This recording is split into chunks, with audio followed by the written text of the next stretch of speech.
Action Comics issue 1058 finds Clark confronted by Dorian, who has taken the Man of Steel's appearance and powers in order to wreak havoc on Metropolis. The man asks if Clark even remembers why this is happening, not expecting the hero to remember, and it won't matter anyway since he'll be dead along with the entire city block he's on, which the villain plans on killing using Clark's face and sigil. The villain attacks, proclaiming that this will be the only legacy of the mighty Superman. Clark doesn't think that he hits hard enough though, taking more blows, which he's happy to, since it means the people down below are spared. He begins feeling his bones give way and his organs fail, but reminds himself to roll with his hits since Dorian doesn't know Superman's power like he does. Dorian finds Clark's defeat so disappointing as Clark asks if he can hear that, since if Dorian really does have all of his powers, then he should try and listen. The man begins hearing a noise which grows and grows in his ears, bursting his eardrums as he demands it be turned off. He tosses Clark into a nearby building as he continues to deliver voice commands to the Supercorp satellite in orbit, which is bombarding Dorian with its anti-Superman defenses.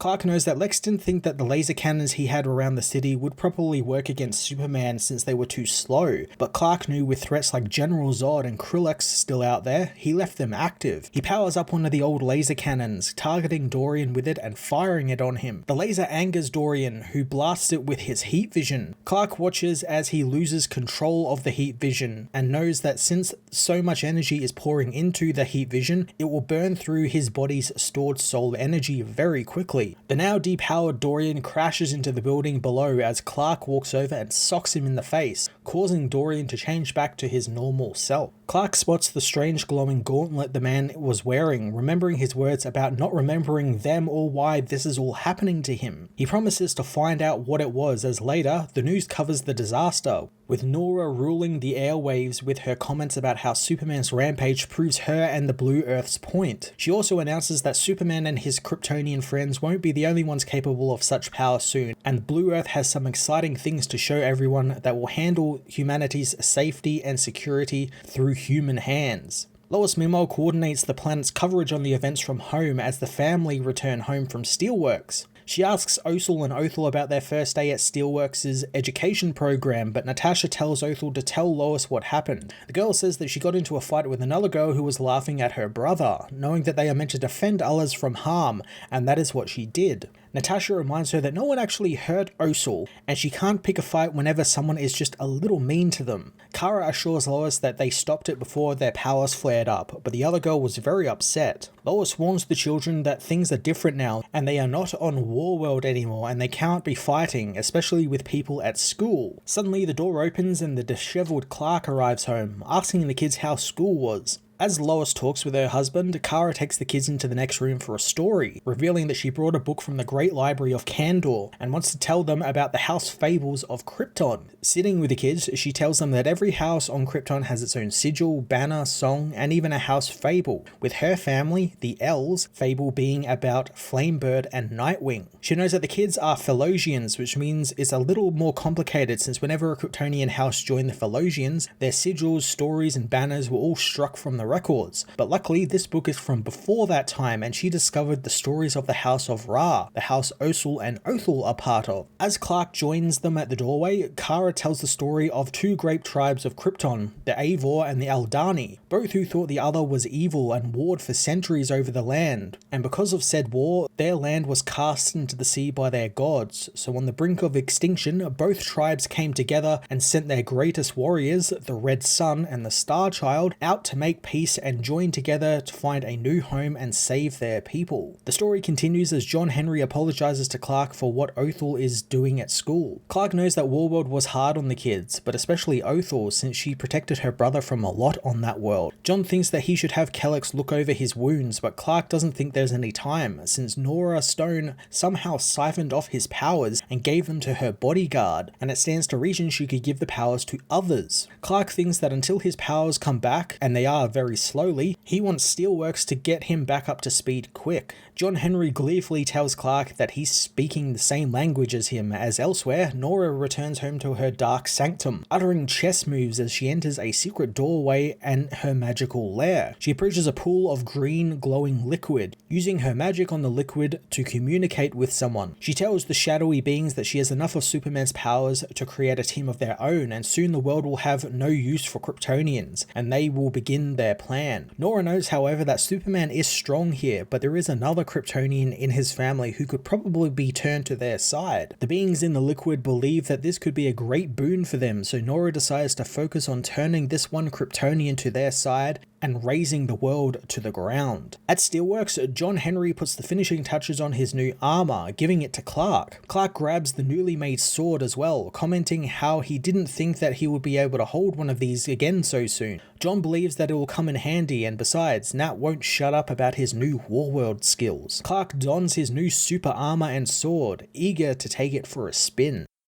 Under Metropolis, several weeks prior, the Superman family find themselves at the mercy of the Worm Emperor, who intends on taking over the world above them. Supergirl notes how the worms they are tied up in are getting stronger, but the villain reveals that the heroes are just getting weaker, since he bred these specific worms on a healthy diet of kryptonite dust. As he continues to monologue, Worm Emperor is knocked unconscious by the Superman of China, Kenan Kong. The family thank Kenan for his timely rescue with a hug, something that Kenan finds he's still getting used to. He does still find the two new children, Osel and Othel, the super twins, to be very creepy, reminding himself to be nice to them. The family will try and get out of taking the Worm Emperor to jail and cleaning up the mess, but Supergirl agrees to do it, hoping that Kenan will join the family officially now. The kids, though, think that he can't join their team since they know he's really a spy. Superboy tells them they can't just accuse someone, especially the Chinese guy, of being a spy, but the kids insist that he is, and they have evidence, wanting to show Connor and the others. The kids speed off to Kenan's apartment, blowing through his wall, and they proclaim that this is his spy lair, but Connor is quick to reprimand them and tell them that this is Kenan's apartment, and this isn't how they do things. Robin Pod appears, asking Kenan if he should scan the children for clues.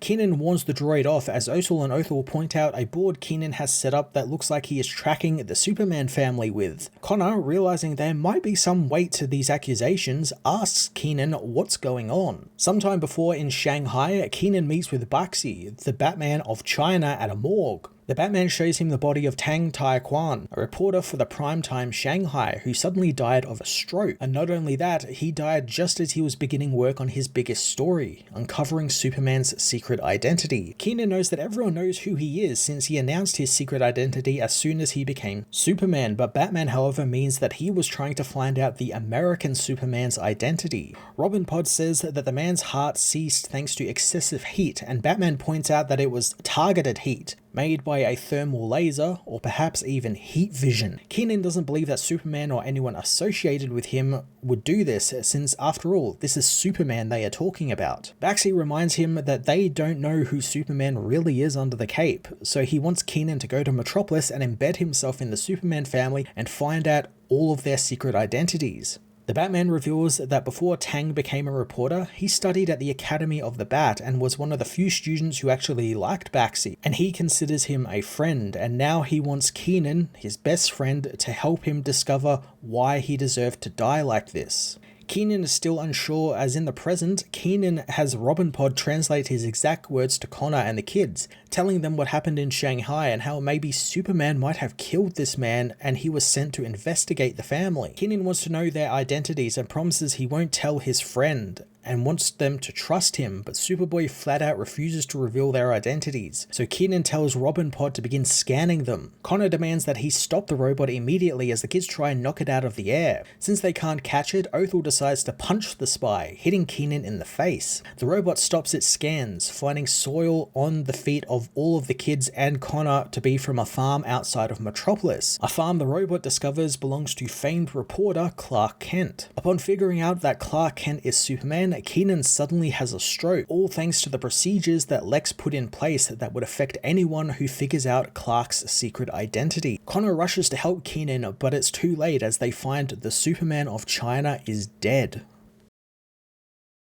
Sometime later, Cat Grant and Steve Lombard cover the 98th annual Metropolis Day Parade, commenting on how all of the 6 of the city's boroughs have flooded into the streets to watch the parade. Down in the crowd, Bibbo Bobowski takes the Super Twins through the parade, telling them that his grandpa used to take him to the same parade when he was their age. The kids are enraptured by the joy and excitement of everything, finding it quite disturbing. Bibbo thinks it's because there's a lot to take in and a lot to be excited about, like the sights, the sounds, the food, and the spectacle. They watch a float for the Arctic Glacier project go by, and the kids know that that looks nothing like the Arctic they saw when they went to the Fortress of Solitude with Superman. They decide to help out a little bit, unleashing their freeze breath into the air, which sends a blizzard up into the air, causing the crowd to become cold. Bibbo ushers the kids away from the area quick and nondescript to a nearby hot dog stand, telling them that getting a hot dog is a Bobowski family tradition. As Bibbo orders the food, the kids dash off and meet a Superman mascot with a big head. They mistake him for the real Superman, asking what happened to his head. The man inside plays it off, telling the kids that this is what Superman has always looked like.